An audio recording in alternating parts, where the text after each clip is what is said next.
Hey there, everybody. It's Jack and Fiona, and we're really, really excited to be here at the Harvest with everybody. We are two avid, curious observers. The work which we do is is paying attention to the world, and our system is that we use a journal to help us document all of the wonderful observations that we make, the questions, and the connections that we make as we're out exploring. I wanted to ask you, Fiona, um, just to riff a little bit about your thoughts about the connection between the act of observation and stewardship and hope. Yeah, I found that when you're paying close attention to something, you start noticing all these cool things about it, and it becomes so beautiful. And when you start realizing how gorgeous this thing is, whatever it is in nature, whether it's a bird or a flower or a tree, if you hear about someone destroying that creature or its habitat or whatever, it's harder for you because you've developed a connection with this little critter, and you want to protect it. And so the more we go outside and the more we fall in love with the world, the more likely we are to stand up for it and fight for it and say, hey, that's not right. I have a connection with this thing, and I know how beautiful it is, and I know how amazing it is, and you cannot destroy it. That's not fair. So yeah, that's mainly what I've seen with this in terms of like falling in love with the world and thereby wanting to protect it. I agree with you that about this sort of love and the connection between a love and attention. Mhm. Sort of my working definition of love is the act of sustained attention, sustained compassionate attention. When you pay that kind of attention to a bird outside your window, to a flower that you're seeing, to a child, to anything, the barrier between you and it becomes smaller and smaller and smaller, and so that after a while there's a palpable connection through this act of focused attention, that it's no longer an it becomes, it does this sort of morph from it to thou. Have you had that same experience? Yes, yes. I've had birds come to my feeder that I'm able to recognize as individuals. There's this one scrub jay. I've named her Lucy, and she is like partially leucistic. Her wings are white. And so the first time I saw this bird, I didn't know what it was because it didn't look like a scrub jay at all. So it's a young scrub jay, so she's slowly growing in her feathers, and I've seen her come to the feeder. She comes like a couple times a week, and it's so cool to watch her feathers grow in, and she's growing up and she's looking so cute. Anyway, so yeah, I've developed this relationship with this scrub jay, and just watching her grow up, it's been really fun. Oh, actually, sorry to interrupt.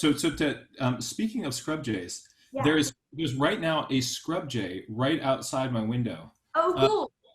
uh, do you have a pair of binoculars I could borrow? Yeah, I do. Hold up. Here you are. Oh, thank you. Awesome. Thank you. The yeah. So this one has the eyebrow is really broad on this one. Oh, cool. So no two birds out there are the same. And Right, a right, lot of people, when I started birding, I thought, like, a Townsend's warbler is a Townsend's warbler. right. When you start, when you're journaling and you're documenting, and you have to see well enough to kind of to document that bird onto your piece of paper, you you start to discover that they are as different as you are from me. And we're Right. used to telling the difference between individual people, human beings, but you can actually do the same thing with the wildflowers, the birds that are outside. Through attention, they are each an individual, and each beautiful in their own right, and not just beauty. I've heard, what was that, you and I, we did a workshop some time ago. You were saying something about the that about being interesting. Yes. What was that? What is your interesting quote? The more interested you are, the more interesting it is. So whatever you are interested in becomes more interesting simply from you being interested in it. So, and you, by the way, Fiona is the most curious person that I've met in all of my adventures. And so a big part, something that she has helped me bring more into my nature journaling is, as we're out there in the field and we find something really cool, we document information about it in our journals, but not just what you notice, but what you're wondering about and the things that you're curious about. Your practice has actually helped me kind of up my personal level of curiosity with the world. And as that has happened, the world, it becomes, even more special and beautiful. So, and then you're talking about, if something is happening that is harming or affecting these things that we love, this love makes us, we sit up, we notice, we're more likely to take action. Something that also kind of gives me hope in this time is I watch this growing community of nature journalers and stewards. And that by feeling connected with these people in our passion for and our love of nature, it makes me not feel alone as I am now engaging in the work of stewardship. So not only do I have a deeper connection with nature, I feel that I'm connected to this community of really beautiful people who are also falling in love with the planet and doing something to proactively take care of it and protect it. Actually, this reminds me, you're going to need these the next time you head on out. So let me just give these back. Thank you. Yeah. All right. Well, are you going out journaling today?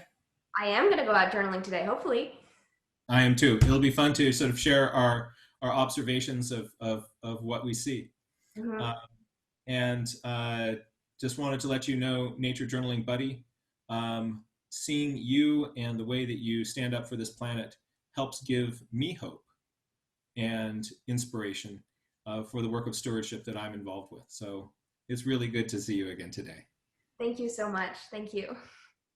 Hey, and all you folks out there supporting Heyday, thank you for being part of this community. And I want to encourage all of you also to think of how you can use your connection with Heyday to motivate you to get out and celebrate nature, and then to stand up to help take care of it.